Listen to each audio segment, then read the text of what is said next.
నాకు students feedback రాస్తారనమాట. నాకు హ్మ్. అంటే ట్రైనర్ పెర్ఫార్మన్స్ ఎలా ఉండింది? ఏంటి? వాళ్ళ దగ్గర నుంచి కూడా నాకు పిన్ చేసే వస్తుంది ఫీడ్‌బ్యాక్.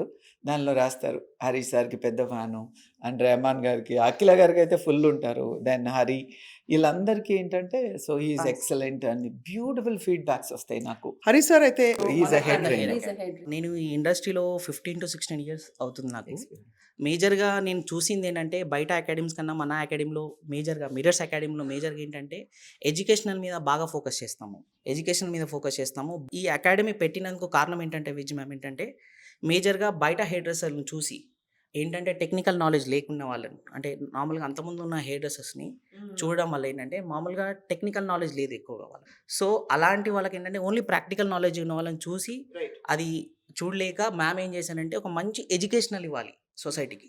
ఒక హెయిర్ డ్రెస్సర్‌ని ఒక మంచి ఎడ్యుకేషనల్‌గా సొసైటీగా బిల్డ్ చేయాలని చెప్పేసని ఈ అకాడమీ స్టార్ట్ చేసింది మ్యామ్. ఈ అకాడమీలో మేజర్‌గా ఫోకస్ చేసే డిసిప్లిన్ గురించి అండ్ కెరియర్‌ని ఎలా బిల్డ్ చేయాలి, మేజర్‌గా క్లయింట్‌ని ఎలా హ్యాండిల్ చేయాలి అనేది మాత్రమే మనం బాగా ఫోకస్ చేసుకుంటూ అకాడమీని రన్నింగ్ చేస్తూ ఉంటాం.